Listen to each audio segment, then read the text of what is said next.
What's going on, everybody? It's Ricky with Video Homicide, back with another movie review / recommendation. Today, we're going to go back to the year 2004 to take a look at the fourth film written and directed by Quentin Tarantino. We're talking about Kill Bill Volume 1, absolute fucking favorite Tarantino film for me personally. Although I watched this last night, I plan on watching at least half of Volume 2 tonight, or maybe even the whole thing, depends on what happens. But this is my favorite Tarantino flick. It truly is, man. It is such a fucking fun experience. It takes sort of all the familiar tropes that you know of Tarantino if you've seen all of his flicks, and it's just like the definition of a guy that is obsessed with movies. And I know I keep saying that in these Tarantino videos, but he truly is a fan. You know what I mean? And that's what makes these movies so enjoyable for me, because they're made by a guy that actually is in the shit. Not just some guy that fucking filed fucking papers during Nam. You know what I mean? It was a guy that was actually there, so to speak. But I remember when Kill Bill came out, I had heard about it. I heard it was supposed to be like this thing. I don't even think that I'd seen Pulp Fiction yet, or Reservoir Dogs, or Jackie Brown for that matter. But I remember people saying, yeah, Kill Bill, you got to see Kill Bill. And I just thought, don't really give a shit. But then years go by, I finally did watch Reservoir Dogs. I did watch Kill Bill, or Pulp Fiction, fell in love with those films, and then I went back and I watched Jackie Brown, and then I went back and I watched Kill Bill Volume 1. And the fun part is, I mentioned many times on the channel that my dad had a really good movie cable package back in the day, and that's how I first saw Kill Bill Volume 1 and 2 on some fucking channel. But absolutely love this flick. Uma Thurman stars as the bride, who's this, she's like this assassin, a part of this really good, almost like when I was watching this movie for the first time, I think I put two and two together, and they're the Deadly Viper Squad, the 5 Deadly Viper Squad. Definitely an ode to 5 Deadly Venoms, or 5 Shaolin Masters, or 5 Fingers of Death. Like, there's 5 of them, right? So definitely Venoms for sure. But she ends up leaving the life, without really saying anything, and she goes to marry this guy.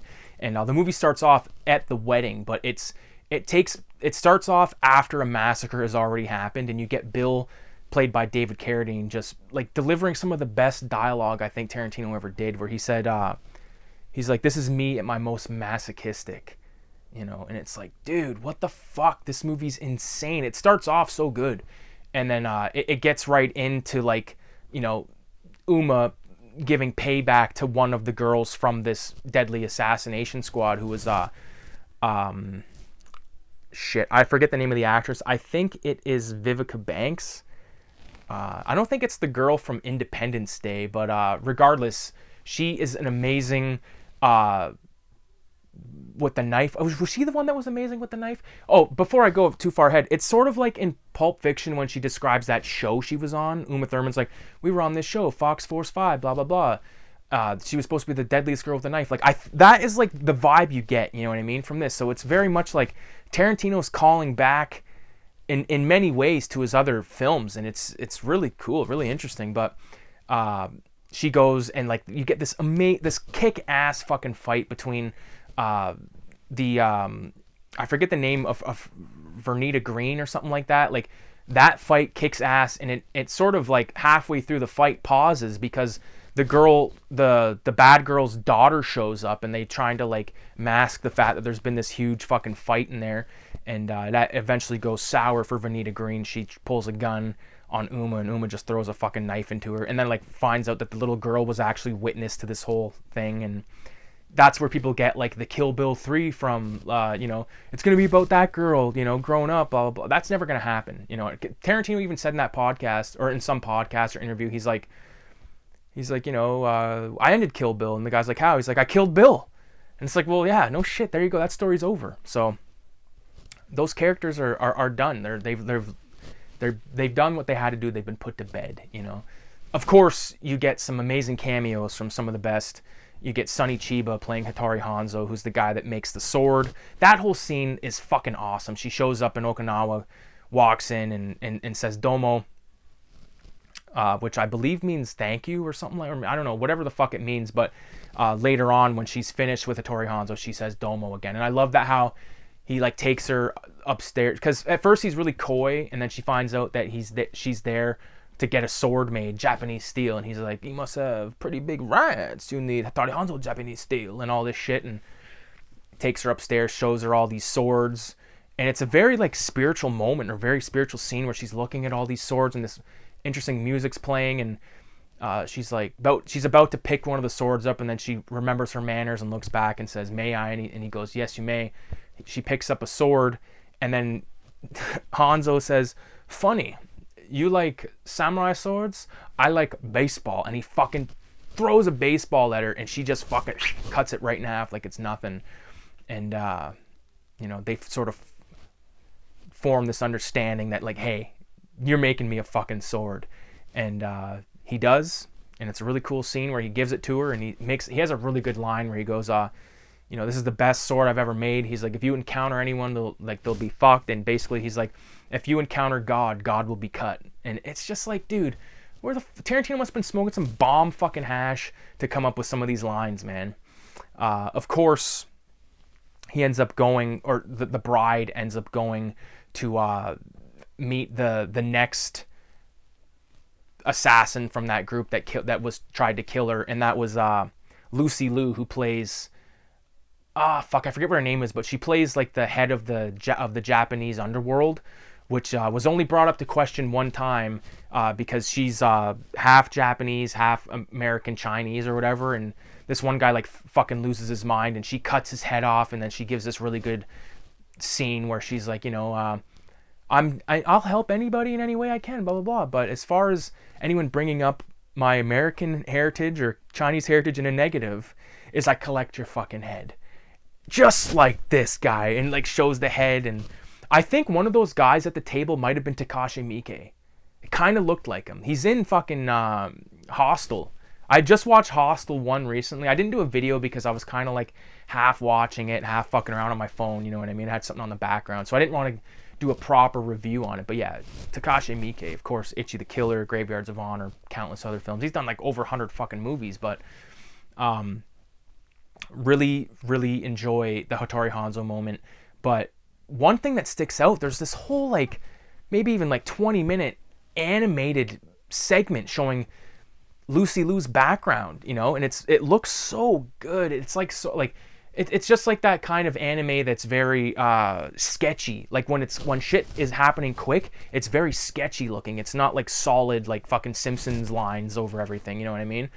But it's really interesting to see like how she started off as this innocent little girl watching her parents being murdered, up to her soliciting herself to this guy that killed her folks, and she the guy happens to be a pedophile, so she uses that to her advantage, and kills his ass. And then she's growing up, she's 22, she's like the most paid assassin in the world, and she like shoots this fucking fish-eyed guy that's in this convoy of limousines. It's just a really good moment, man. And obviously once we get to the end of the ass end, the third act, when she's at this huge Japanese restaurant / bar where there's a band playing that's an actual band, the 5-6-7-8s. Now there's a cool story behind that. I guess Tarantino was in some store in Japan, and like the store was playing music, and that they were playing the 5-6-7-8s, and he was like, I need this. He's like, I need this album, I need to buy it. And like the guy had to call the owner of the store to see if he could sell it, and he did. And because Tarantino was like, I'll never remember the name, blah blah blah, and all this shit, and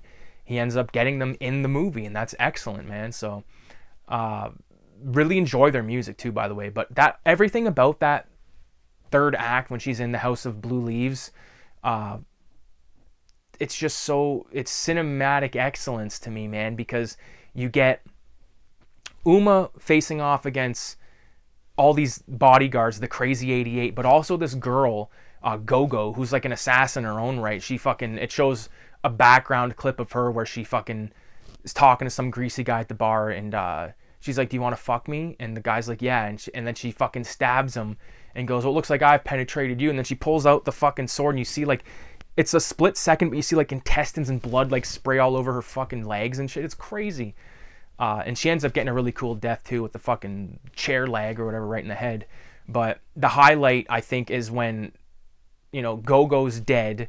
Like the girl I was just talking about, she's dead. And now it's Uma Thurman and Lucy Liu, and all you can hear are like the engines of like motorcycles like getting closer and closer, and then you just see Gordon Liu, for fuck's sakes, comes in the building. Gordon Liu, of course, is in one of my favorite, if I can find it right now, it should just pop out to me. Right here. The star of the 36th Chamber of Shaolin is in this fucking bitch. He's the head of the Crazy 88. He actually comes back in the sequel as Pai Mei, which I'll talk about the sequel when I get to it. But all of like the limbs getting cut and just the craziness and like the fact that like this Hattori Hanzo sword is so powerful. It's like cutting other guys' swords in half and shit. It's excellent stuff. But once she kills all of the Crazy 88, now it's nothing but Lucy Liu left, and they have this excellent, sort of totally inspired by Lady Snowblood sequence in the back or in the rooftop of this restaurant where it's snowing, and there's like this. It's a very subtle thing, but there's like some type of fountain or like water. What are they called? You know, like a thing that like fills with water, and then like once it gets full, it drops down, and then it comes back up and it fills with water and drops down. I just love that little fucking thing, man. I love how like the noise it makes and everything.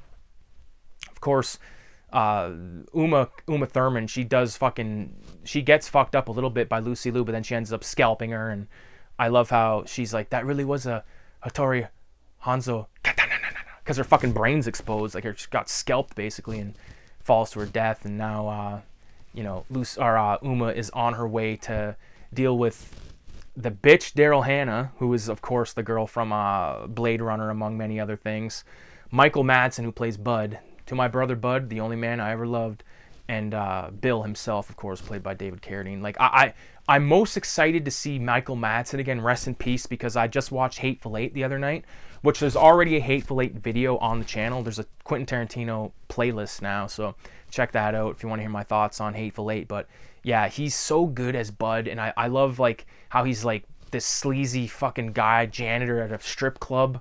You know what I mean? Like, what a fall from grace. And then you get the dude, I forget the dude's name, but he's in this film right here called Hell Ride, which is produced by Quentin Tarantino.